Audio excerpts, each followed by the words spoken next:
And we have reached discrete time Fourier analysis. Now,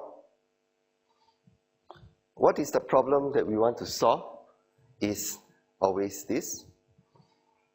Given a signal x of n, so we have this signal over here, and this signal is running across time, and time is this axis going from here to over there. And this signal, we realize, is composed of three different signals, pure sine waves of W1 frequency, angular frequency, W2, and W3. They each have different amplitude and different phase shift. When they add up all together, they form the original signal. And intuitively, immediately, we understand that if we break this signal into these three different parts, then we can analyze the original signal as individual components of sinusoids. Not only that, we understand which of the sinusoids are larger in amplitude. For example, in this case, W1 is larger than W3 is larger than W2. We know exactly at which frequencies they are sitting at and the amplitude as well as the phase shift. So this is the first reason why we want to perform Fourier transform.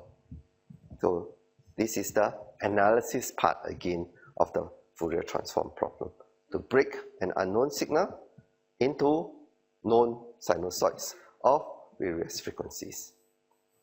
Not only that, the second important point we want to know, or we need to use Fourier transform, is this eigenfunction. So I will now write eigenfunction for you again.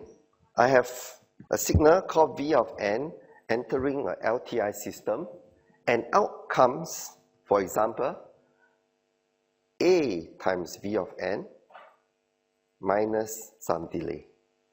It introduces a gain and only introduces a phase shift.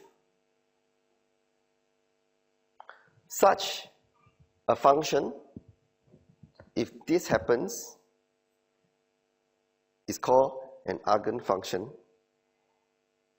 And we like eigenfunction because we can send it into the system and we only need to know the gain and the phase shift.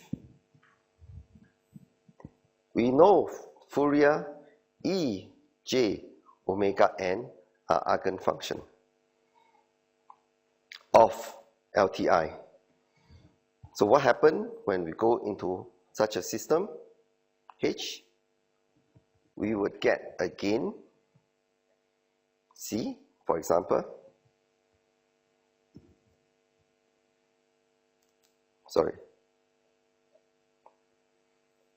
H, J omega, the gain, multiplied by E, J omega n, E, J anchor, H, J omega. So what does it mean? It means that we have the original signal, nothing changed except the gain and a phase shift. So if we have such an eigenfunction, it then allows us to study the problem of frequency analysis. That means we break the original signal into sub-signals, sub-sinusoids at different frequency, study how each of these sinusoids behave by its gain and phase shift when it's transmitted across the system. When this happens, it will lead to this property that convolution in time becomes multiplication in frequency. And these are the two reasons why we study Fourier transform.